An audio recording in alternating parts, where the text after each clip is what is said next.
Hey, beautiful people, my name is Tim Lee, and welcome to Draw Too Much here in Legacy Studio. Today, I am once again being quiet. I'm recording this far too late at night. My wife is asleep in the other room, so I do apologize. That is probably how a lot of these videos are going to play out. But today is a very, very special video. I interviewed someone at my day job. I'm a radio DJ by day. I'm doing interviews with all kinds of amazing people, and some of them, their stories just really hit me in a very specific way. And this one person named Grant, his story is awesome. Awesome, awesome, awesome. And I'm going to let him share 90% of the details with you because I'm going to play the actual interview that we used on Star Radio on my station that I'm the host of. And then don't forget to stick around till the end because I grabbed this guy, my PodTrack P4, and I gave Grant another phone call where I then sent him his image on Facebook and we get to hear his reaction. I hope that you enjoy this video. If you do, please hit that like button, leave a comment down below. Maybe tell me someone in your life that you think deserves a gift like this. And it would be an honor to possibly pick you as a future someone where we can use your story of your friend or your family member or whoever, and maybe send them a blessing. Thank you so much for watching, and folks, don't forget to check out some of my other channels. Links are in the description below for them. I won't bother about telling you about all that at the end of the video. We're going to end on a good note. So I hope that you enjoy it, and then check in the description to see all the different things that we still have to offer on all of my different YouTube channels. Thank you so much. Love you guys. Thank you so much for tuning into Star Radio, my friends. It's time to sit down with another nonprofit organization that works hand in hand with United Way. Today is the Great Falls Children's Receiving Home, and Director Grant Grant, correct me if I'm wrong. Is it Vranken? Van Vranken. Van Vranken. What a name! What's the history on that name? It's Dutch, but Dutch. it's actually my adopted last name. I was adopted as a kid, so. Oh wow! Now you're working at the Children's Receiving Home. So is that were you inspired to work in that because of because of your experience, or how did you end up where you are now? I started at the Department of Child and Family Services here as a CPS worker for 5 years. Uh-huh. And then this opening came open and I was asked to interview and accepted the position. But, you know, it's a calling for me because it is quite personal. You know, Yeah. I was in foster care for over 2,000 days before I was adopted.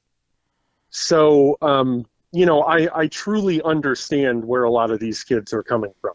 What is it like to be in foster care for 2,000 days? What's that experience like mentally?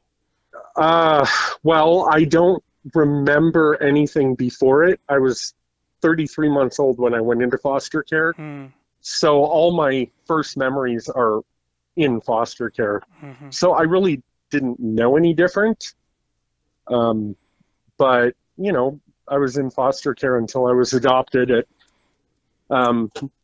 you know, 8.5, 9 years old. So. Wow. That's so much of your young life in foster. How many families? Right. How many families were you with during that time? Luckily, I was only in 2. Yeah. The lady who was volunteering the night we were put in foster care kept us from December of '84 until July of '87, Wow. which was crazy. And I was part of a sibling group of 4, and we were kept together until 1988, and then we got split up. Wow. So it's definitely motivated me to stay in this line of work where I feel like I can make a difference. Are you still in touch with your family at all? Yeah. Wonderful. Wonderful. Well, first off, I love hearing your story because your story is one where you've come up from technically nothing, and here you are now still serving the community. Let's talk a little bit about what the Children's Receiving Home deals with on a day-to-day basis. Tell me a little bit about that. So the Great Falls Children's Receiving Home, you know, we're kind of overlooked a lot of times, but we are the 24/7 emergency shelter care facility in Great Falls. We take kids from all over the state. We take tribal placements. We've had juvenile probation and parole placements. We're licensed for up to 14 kids. Right now we're at a max capacity of 8 because of staffing shortages, which is hard for, you know, the CPS workers because they're calling all the time looking for placement and we just don't have room. Yeah.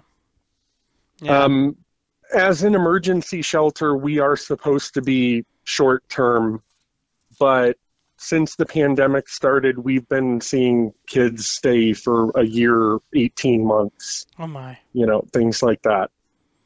Wow. But for some kids, they actually thrive. You know, their structure, they know what to expect. And for some of our kids, it works really well for them. For others, not so much. Mm-hmm.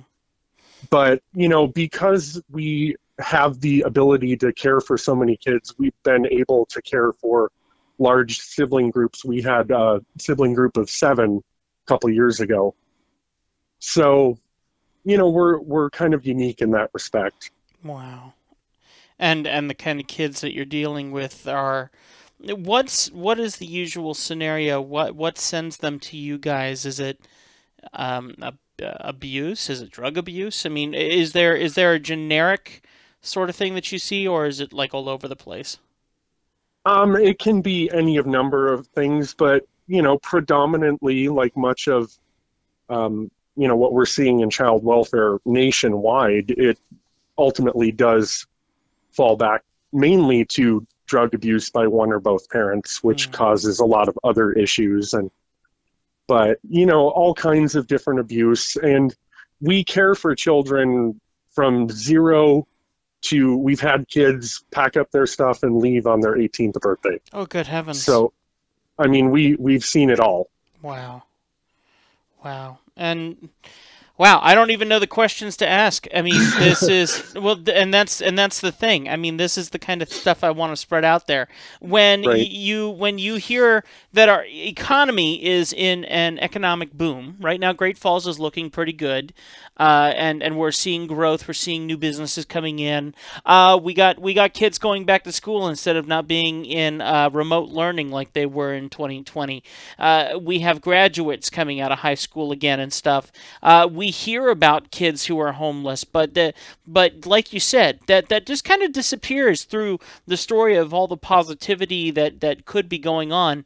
And then I'm over here asking you questions, and each one dumbfounds me, and in a good way, because I'm sitting here going, okay, what do we do to help you? And because you guys, like you're saying, there's a shortage of people even to help out. And what is the role of someone who's working there? How does that work?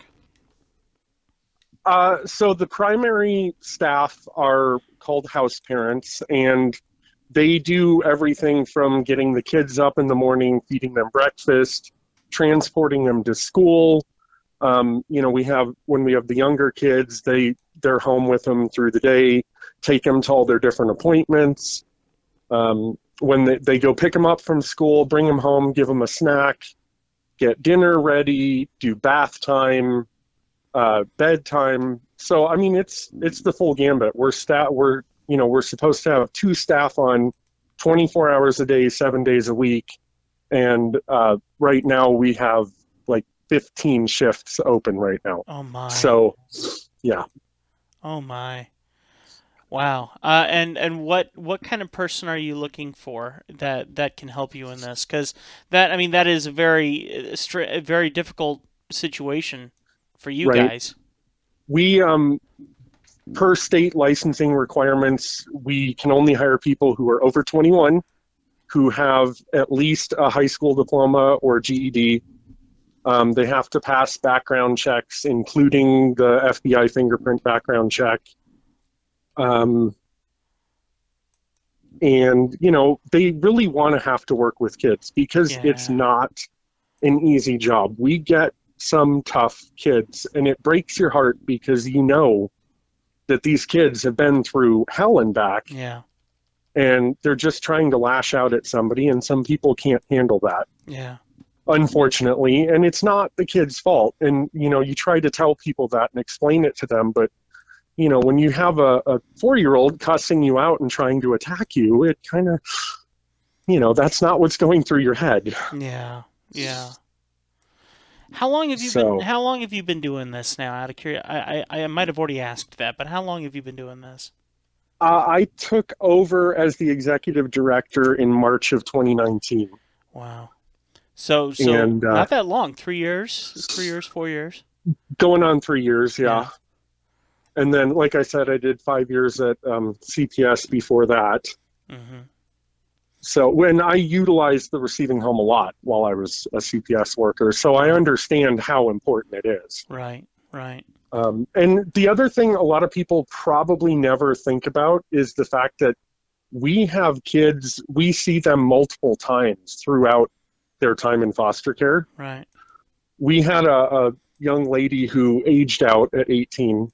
It was her third or fourth time being there. First time she was there as a toddler, she didn't even remember it, but I have staff members that did remember it.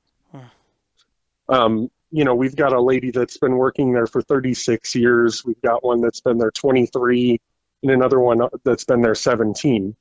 So when we do find the right fit, they stay.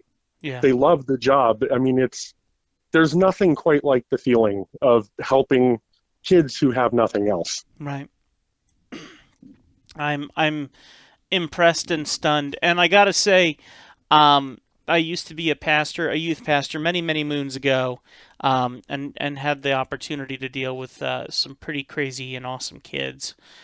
Right. And excuse me, you watch them make bad decisions, and your heart breaks for them as you watch, because they just continue this spiral downhill, and your heart's breaking for them more than their heart's breaking for themselves.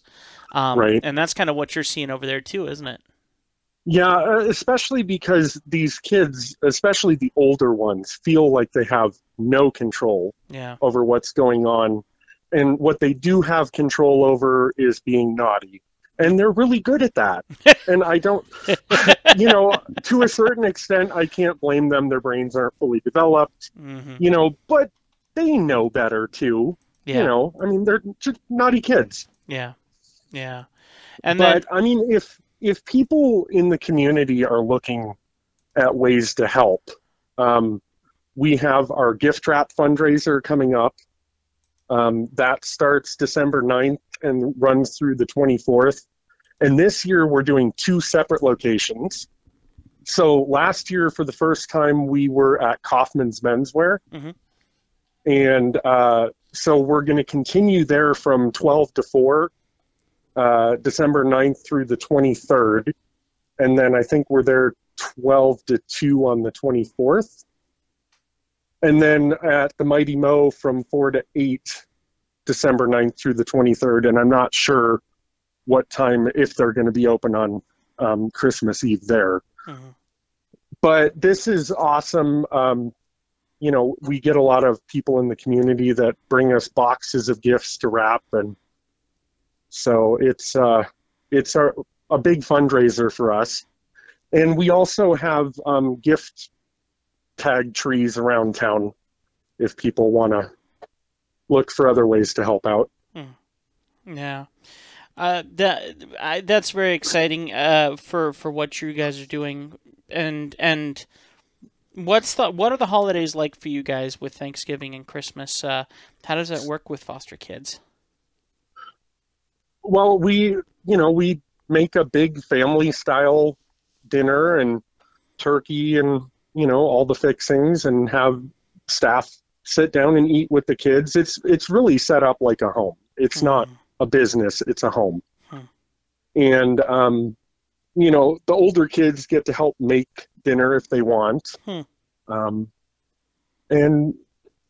then for Christmas, we do the same thing, but we have local businesses that'll help donate presents, and somebody will come dressed as Santa and deliver presents to the kids. Pre-pandemic, we would actually take him on a limo ride that was donated Oh, down, dude. the Parade of Lights and Yeah. go have a party, and Santa and all the elves would come. But with the pandemic and all that, it's not happening. Mm. But Guy Tobacco Construction last year came as Santa and delivered presents, and really hoping they're going to do that again this year.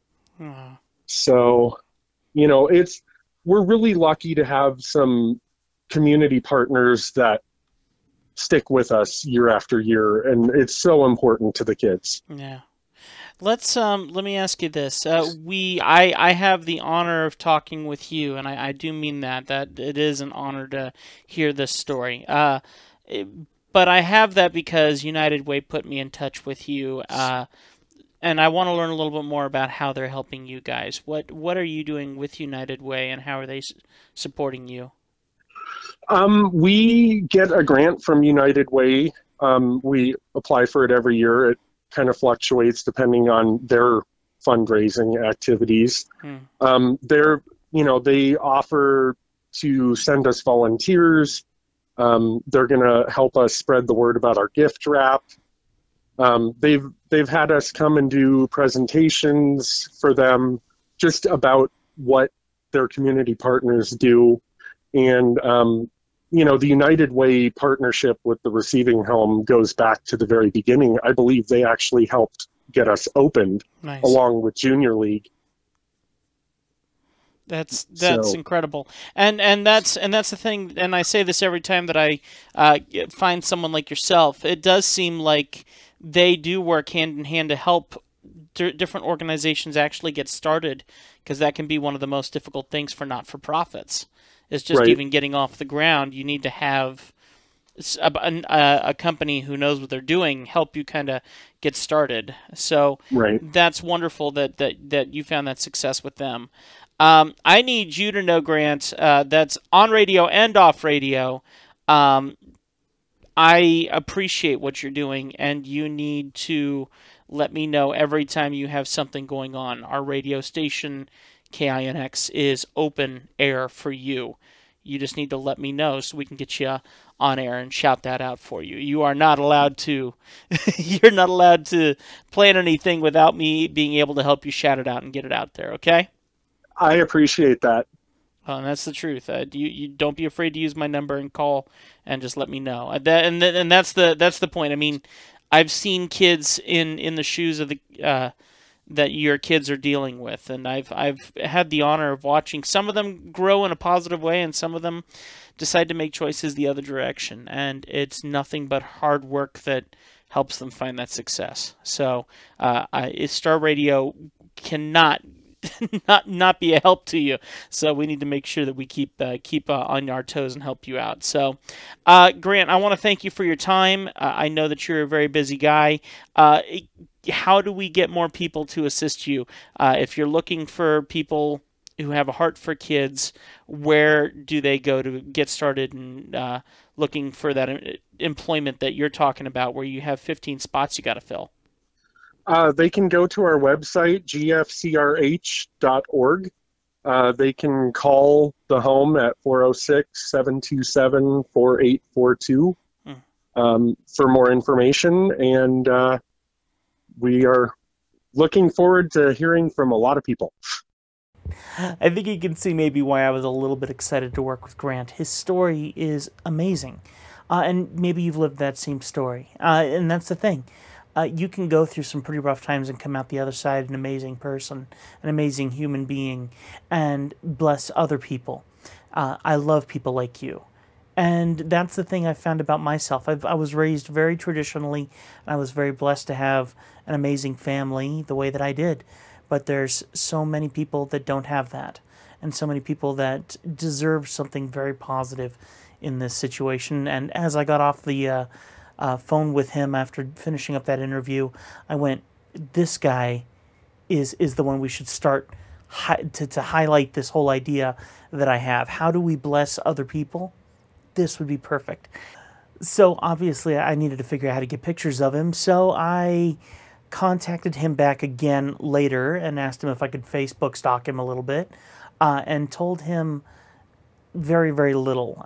In fact, I think I weirded him out, which I kind of hope I did. I think I turned into a stalker for half a day and found a bunch of pictures of him and drew him up as you see here. And now I want to play the phone call that I had with him.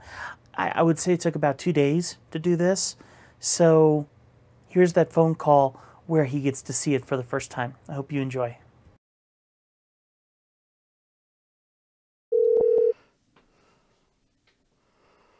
Hello. Hello, sir. How you doing? Good.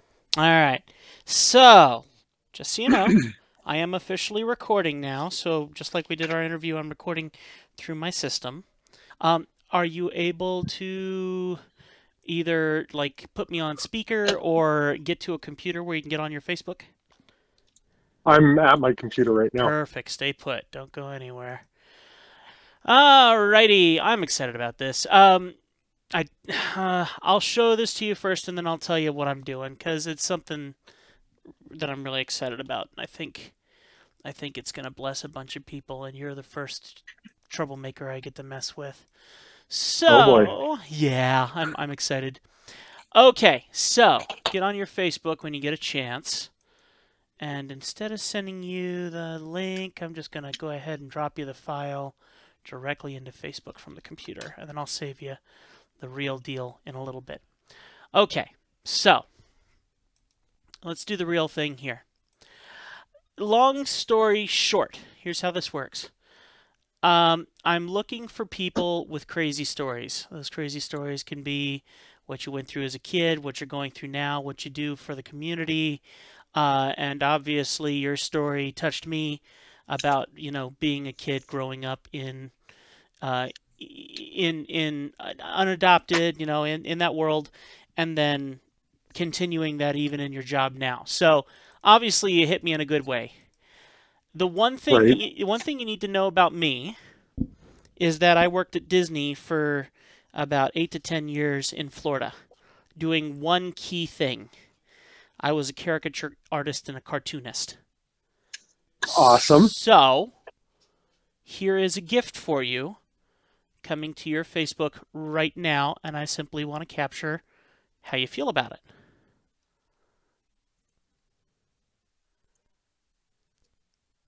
Oh God. Oh, that looks like me, unfortunately.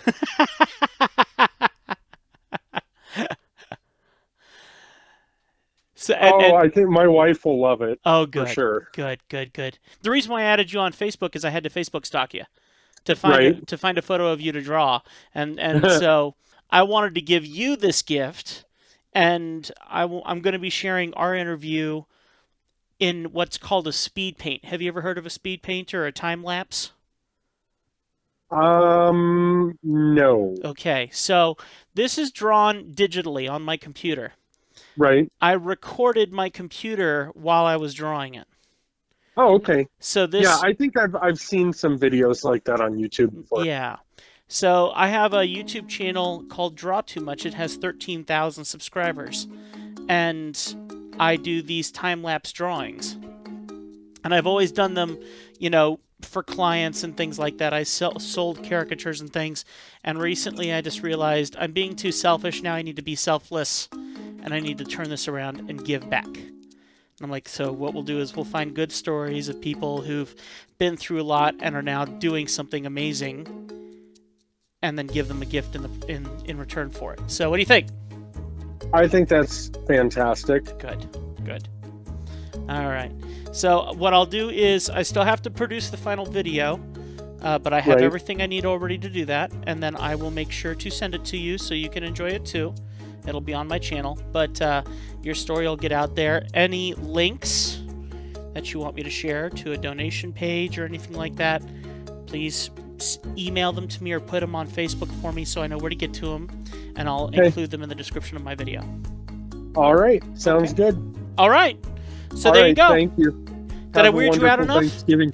Oh, no, it's fine. Oh, good. I was hoping I'd wear you out just a little bit. I mean, you got a stalker at random. I was intrigued. This is a very large, high-resolution final drawing. So what I'm going to do is I'm going to save this to my server, and I'm going to send you a link to OneDrive where you and your wife can download it, and that can be printed up pretty big. So if she wants a humongous poster of you looking at her, well, that's a possibility. So, okay? Oh, God. Don't give her ideas. My 40th birthday's coming up. Oh, well, congratulations to making it to 40. Life is short these days. All right. Thanks. All right, Grant. You take care, man. All right. Bye-bye. Bye-bye.